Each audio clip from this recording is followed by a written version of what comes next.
चीन करे तो सही, भारत कर दे तो वो गलत। अब ऐसा तो आपने कहीं नहीं देखा होगा। और आप जानते ही हैं कि मालदीव में किस तरह चीन अपने पैर पसारने में लगा है। आपको याद होगा भारत के साथ मालदीव के 100 से ज़्यादा समझौते थे जिनको अब वो पेंडिंग लिस्ट में डाल चुका है। उसको वो आगे बढ़ाना नहीं चाहता है। उन्हीं में से एक समझौता था हाइड्रोग्राफी का, जिसमें भारत मालदीव को समुद्र में क्या कुछ चल रहा है और क्या होने वाला है उससे उसको जानकारी देता था, क्योंकि यहाँ भारत की तकनीक मालदीव को मदद करती आई थी। लेकिन जैसा कि आप जानते हैं मालदीव कुछ खा के बैठा है, तो उसने ये कहकर भारत को दूर कर दिया कि मालदीव अपना काम और अपने एक्सक्लूसिव इकोनॉमिक जोन की खोज सुरक्षा खुद ही करेगा।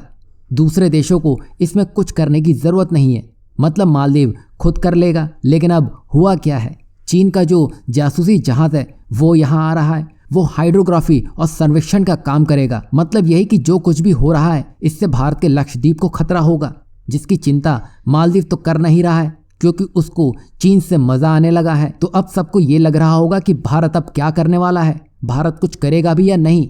तो इसका जवाब है भारत ने करना शुरू भी कर दिया है, जिसका झटका चीनियों को ज़बरदस्त लगने वाला है। दरअसल कुछ दिन पहले की बात है, जब ताइवान के राष्ट्रपति चुनाव चल रहे थे, उसमें जीत हासिल करने के बाद फिलीपींस की ओर से उनको बधाई दी गई थी। और इतना करने की देरी थी कि चीन अपना आपा खो बैठा और उसने फिलीपींस को ही धमकी दे डाली कि आप आंख से खेल रहे हैं। अब चीन गुस्सा क्यों हुआ? क्योंकि फिलीपींस के ऐसा करने से उसने चीन की वन चाइना पॉलिसी को ही गड्ढे में डाल दिया था। तो अगर भारत ऐसा करे तो क्या चीन ठीक वैसा ही करेगा जैसा उसने फिलीपींस के साथ किया है? अब चीन का रिएक्शन क्या आता है वो देखना बाकी है। दरअसल हाल ही में 13 जनवरी के चुनाव में लाई चिंगते के विजयी होते ही दुनिया भर से उन्हें समर्थन मिलना शुरू हो गया।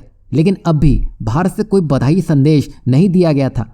लेकिन अब जो खबर सामने आ रही है उसने चीन के जासूसी जहाज का मालदीव जाना बेकार कर दिया है, क्योंकि अब भारत ने भी बधाई दे दी है। दरअसल चीन हर उस देश पर अपनी भड़ास निकाल रहा है जो ताइवान को बधाई दे रहा है।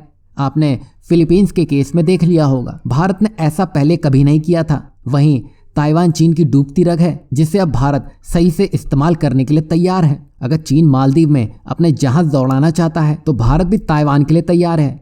अब वक्त आ चुका है जब वन चाइना पॉलिसी से खेला जाएगा, क्योंकि इससे चीन बैकफुट पर आएगा। वैसे भारत का ताइवान पहुंचना चीन के जहाज़ों की दिशा बदल देगा, क्योंकि अब भारत चुप बैठने वालों में से नहीं रहा।